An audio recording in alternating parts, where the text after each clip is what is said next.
신명기는 성경의 5번째이자 토라의 마지막 책입니다. 출애굽 후 이스라엘은 시내산에서 1년을 지내며 하나님과 언약 관계를 맺습니다. 출애굽 세대는 광야에서 끔찍한 여정을 겪고 결국 하나님이 아브라함에게 약속하신 땅으로 들어가기에 부적격 판정을 받죠. 신명기는 모세가 새로운 세대 앞에서 토라를 설명하는 장면으로 시작되고 여기서부터 이 책의 구성과 목적이 펼쳐집니다. 신명기는 모세의 설교 시리즈로서 그가 새로운 세대에게 하나님과의 언약에 신실하라고 권면하는 내용입니다. 책의 중심에 나오는 율법들은 하나님과 이스라엘 사이에 맺어진 언약인데요. 새로운 율법도 있지만 대부분 시내산에서 주어진 율법의 반복이죠. 이 책의 이름도 바로 여기서 왔습니다. 그리스어로 듀테로노미오는 2번째 율법이라는 뜻이죠. 이 율법들을 중심으로 양쪽에 모세의 설교가 배치되고 각각 2부분으로 나눠집니다. 그럼 자세히 살펴보겠습니다. 모세는 먼저 그동안의 사건들을 요약하면서 이전 세대가 얼마나 불순종했는지 강조합니다. 광야에서 변함없는 은혜로 공급하신 하나님과 대조되죠. 하나님은 그들에게 벌을 내리시지만 결코 언약은 잊지 않으셨습니다. 이후 간곡한 설교를 통해 모세는 새로운 세대에게 부모 세대보다 언약에 더 신실하라고 당부합니다. 10계명을 상기시키면서요. 이 부분의 한가운데 유명한 구절인 쉐마가 등장하는데요. 모세는 말하기를 들으라 이스라엘, 우리 하나님은 유일한 여호와시니 너는 마음을 다하고 뜻을 다하고 힘을 다하여 내 하나님 여호와를 사랑하라. 이게 유대교에서 매우 중요한 매일의 기도가 되고 이 구절이 신명기의 모든 주제들을 이어주죠. 히브리어로 쉐마라는 말은 단순히 듣다라는 뜻 이상의 의미를 갖는데요. 들은 것에 반응하다, 우리말로 순종하다라는 뜻을 포함합니다. 또 히브리어로 사랑이라는 말도 감정이나 느낌 이상을 의미하는데요. 사랑은 전심으로 하나님께 헌신하겠다는 결단이며 우리의 의지, 감정, 생각, 마음을 다해야 하죠. 이렇게 이스라엘이 하나님께 순종하고 헌신하는 것은 훨씬 큰 목적을 위함인데 율법에 순종함으로써 열방에서 특별한 민족이 될 것이기 때문이죠. 하나님이 시내산에서 말씀하신 것처럼 그들은 제사장 나라가 될 텐데요. 모세가 방법을 알려줍니다. 이스라엘은 율법을 지킴으로써 온 세상에 하나님의 지혜와 공의를 드러낼 기회를 갖습니다. 쉐마의 또 다른 핵심은 이스라엘이 유일한 여호와께 순종하고 헌신해야 한다는 건데요. 히브리어의 문자적 의미는 여호와는 한 분이시다이고 문맥상으로는 여호와만이 이스라엘이 예배하고 순종할 유일한 하나님이라는 의미죠. 이스라엘은 이제 가나안 땅으로 들어가려고 하는데 그곳은 태양, 날씨, 성, 전쟁 등 온갖 피조물을 대표하는 신들을 섬기는 곳이죠.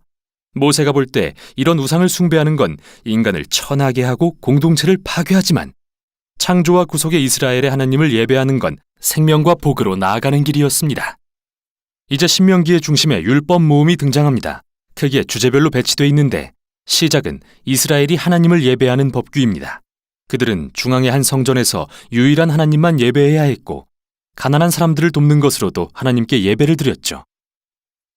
예를 들면 모든 이스라엘 민족은 연수입의 10분의 1을 떼어 성전에 드리고 3년에 한 번 다른 10분의 1은 가난한 사람에게 주어야 했는데 이런 법규로 인해 이들은 고대 주변 민족에 비해 가장 정의로울 수 있었고 이는 모두 하나님을 예배하는 것과 연관이 있었죠. 다음은 이스라엘의 지도자의 자질에 대한 법규입니다. 장로, 제사장, 왕은 모두 언약율법의 권위 아래 놓이며 하나님은 선지자들을 보내서 그들이 책임을 다하게 하겠다 하십니다. 이스라엘 주변 민족들은 왕을 신성시하고 왕이 법 위에 군림했지만 이스라엘 지도자들은 율법과 선지자들의 권위 아래 놓였죠. 이후 상당 부분 이스라엘의 시민 생활에 대한 법규, 즉 결혼, 가정, 사업에 대한 설명이 나오고 사회 정의에 대한 법규, 즉 사법제도를 통해 과부와 고아와 이민자를 보호하는 방법도 소개된 뒤 예배에 대한 추가적인 법규로 끝을 맺습니다. 자, 율법들을 읽는 요령입니다. 먼저 기억할 것은 이 율법들은 시내산 언약의 조건으로 고대 이스라엘에게 주어졌다는 겁니다. 이 시대의 문화와는 매우 다르죠. 두 번째, 이 율법을 문화가 다른 현대의 법과 비교하는 건 도움이 안 되는데요. 오히려 이 율법이 이스라엘을 구별하고자 주어진 것인 만큼 당시 주변 민족인 아수르나 바벨론의 법과 비교해야 합니다. 그렇게 바라보면 가혹하거나 특이해 보이던 율법이 훨씬 더 명료해집니다. 이렇듯 하나님은 이스라엘에게 이전에는 없던 높은 차원의 정의를 요구하신 겁니다. 끝으로 어느 특정 법규에 담긴 지혜나 정의의 핵심 원리가 무엇인지 분별해보면 정말 심오한 뭔가를 발견하게 될 텐데요. 자, 여기 숙제입니다. 사도 바울이 바로 이걸 고린도전서에서 어떻게 적용하는지 보세요. 9장 9절에서 그는 신명기 25장 4절을 인용하는데 정말 흥미롭습니다. 모세로 돌아갑니다. 그는 모든 율법을 전한 후 마지막으로 이스라엘에게 하나님을 청종하고 사랑하라고 당부합니다. 먼저 경고와 최후 통첩을 하면서 만일 하나님의 말씀을 듣고 순종하면 모든 것이 형통하고 하늘에 큰 복을 받지만 듣지 않고 거역하면 기근, 전염병, 황폐, 결국은 그 땅에서 쫓겨날 거라 합니다. 그리고 모세는 결정을 강요합니다. 그가 말하길 내가 생명과 사망, 복과 저주, 선과 악을 내 앞에 두었은즉 내 하나님 여호와를 사랑하고 청종함으로 생명을 택하라. 그러나 모세는 다시 말합니다. 내가 죽은 후 너희가 불순종하고 여호와께로부터 돌아서서 그 땅에서 쫓겨날 것을 안다. 우울하죠?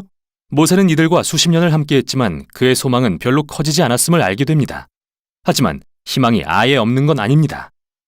모세는 언젠가 포로된 이스라엘이 하나님께 돌아오기만 하면 여호와께서 마음에 할례를 베푸사 그들로 마음과 뜻을 다하여 여호와를 사랑하고 생명을 얻게 하실 거라 말하죠. 이 생생한 비유는 이스라엘의 마음이 근본적으로 잘못되어 있음을 보여줍니다. 고집스럽고 완악한 마음은 모든 인간의 마음과 다를 바가 없습니다. 이 모든 게 에덴 동산의 반역으로 거슬러 올라갑니다. 인간은 하나님이 아닌 자기가 원하는 대로 선과 악을 정의하여 하나님의 선한 세상을 망치고 말죠. 그러나 모세는 어느 날 하나님께서 그의 백성의 마음을 변화시켜 진심으로 그를 청종하고 사랑하게 되어 진정한 생명에 이르게 하실 거라 말합니다. 이 약속은 후에 선지자인 예레미야와 에스겔이 새 마음에 대한 소망으로 선포하죠. 모세는 설교를 경고와 축복의 시로 마무리하고 산으로 올라가 죽습니다. 이렇게 토라가 끝나갑니다. 성경 이야기의 중요한 긴장 관계들은 드러났는데 전혀 해결되지 않았죠. 여자의 후손은 언제 오셔서 악을 물리치실까요? 하나님은 어떻게 이 자손을 통해 세상을 구원하고 열방에 복을 베푸실까요?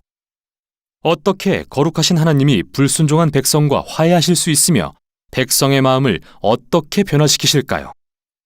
답을 찾기 위해선 성경을 계속 읽어가야 합니다. 그러나 우선 여기까지가 신명기였습니다.